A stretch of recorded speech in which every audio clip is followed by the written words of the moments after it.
Ambedkar says that fusion of blood can alone create the feeling of being kith and kin.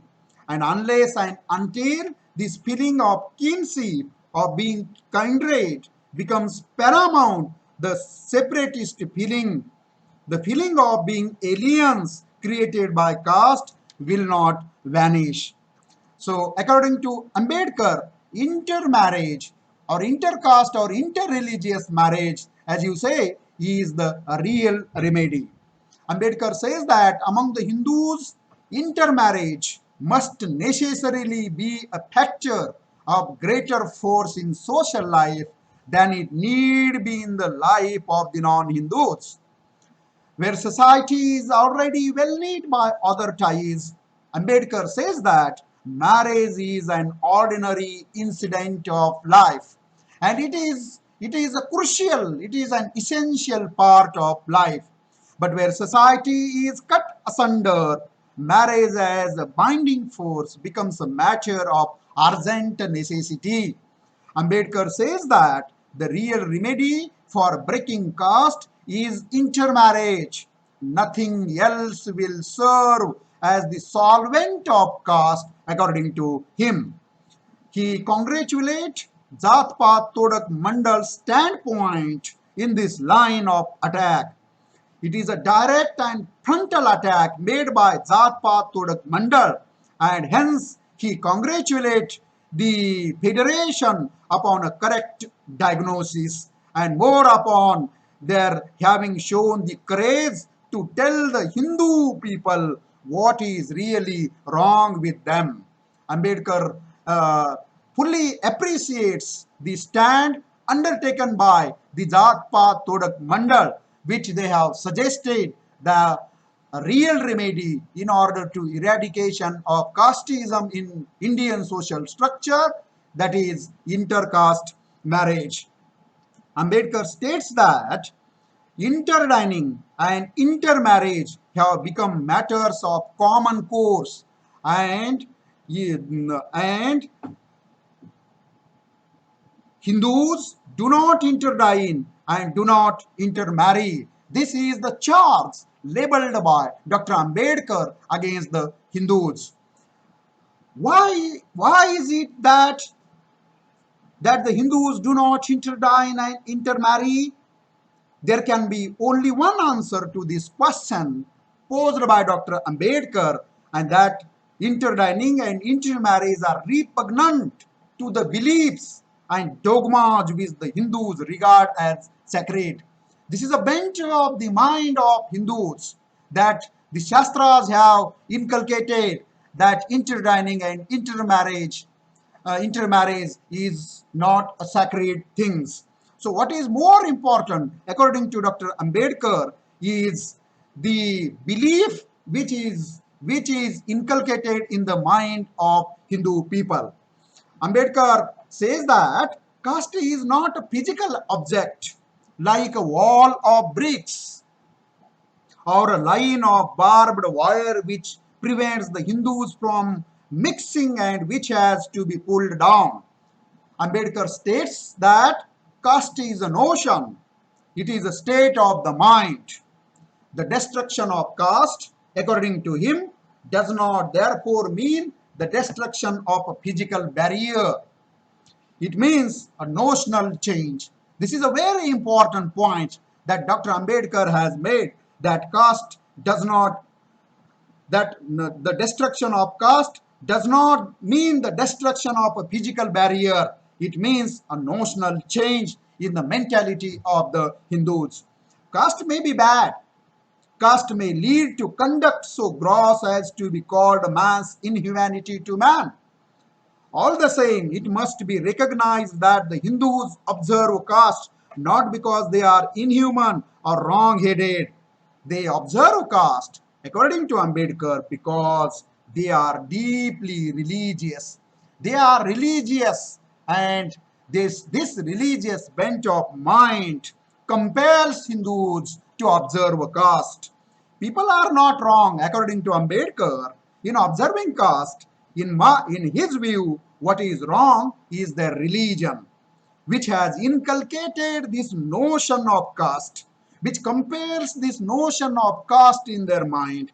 If this is correct, then obviously the enemy of the Hindus must grapple with is not the people who observe caste, but the Shastras, which teach them this religion of caste.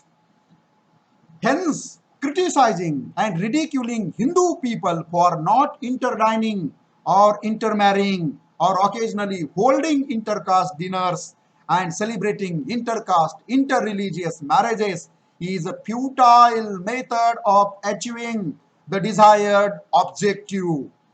Hence, Dr. Ambedkar states that the real remedy is to destroy the belief in the sanctity of the Shastras. Let me repeat once again. According to Ambedkar, the real remedy is to destroy the belief in the sanctity of the Shastras. How do you expect to succeed without destroying the belief in the sanctity of the Shastras? Is the basic question Dr. Ambedkar poses. He asked, how, if you allow the Shastras to continue to mold the beliefs and opinions of the people, you will not get success to eradicate casteism.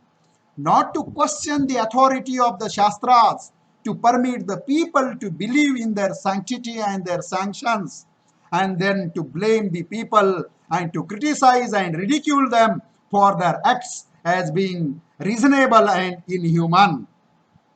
He quotes he quotes Mahatma Gandhi, who do not seem to realize the actual reasons behind the eradication of caste,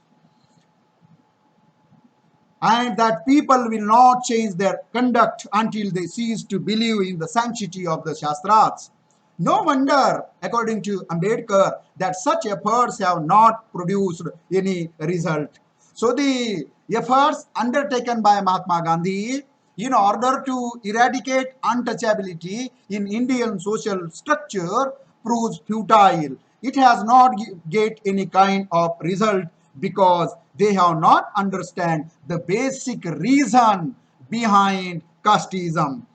You also seem to be erring in the same way if you have not understand the basic cause behind casteism.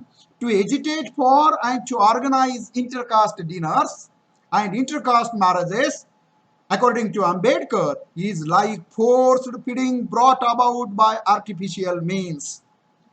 He consistently makes a point very strong, stating that make every man and woman free from the thraldom of the Shastras, cleanse their minds of the pernicious notions founded on the Shastras, and then only he or she will interdine and intermarry without your telling him or her to do so. So this is the only way out in order to eradicate caste in Indian social structure.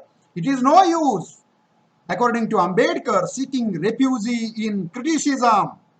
No use of making criticism and ridiculing Hindu people. It is no use telling people that the Shastras do not say what they are believed to say if they are grammatically read or logically interpreted. What is more important, according to Ambedkar, is how the Shastras have been understood by the people. Hindu people must take the stand that Lord Buddha took. Hindu people must take the stand which Guru Nanak took. Hindu people must not only discard the Shastras, Hindu people must deny the authority of the Shastras as Lord Buddha and Guru Nanak.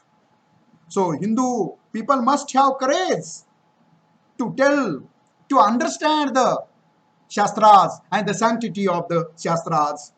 You must have the courage, Dr. Ambedkar says, to tell the Hindus that what is wrong with them is their religion, the religion which produced in them this notion of the sacredness of caste. He asked a very important, a very pertinent question to the Hindu people at the ending part of his speech, that Will you show that courage? Will you show that courage that the Hindu, will you show the courage to refuse Hindu Shastras, which again and again make a point that caste is a sacred thing. And if Hindu people refuse this ideology of Hindu Shastras, then and then only India will be free from the clutches of untouchability, clutches of casteism, religious barriers. This is the standpoint that Dr. Ambedkar has taken in this section number 20 under the title Annihilation of Caste. Thanks.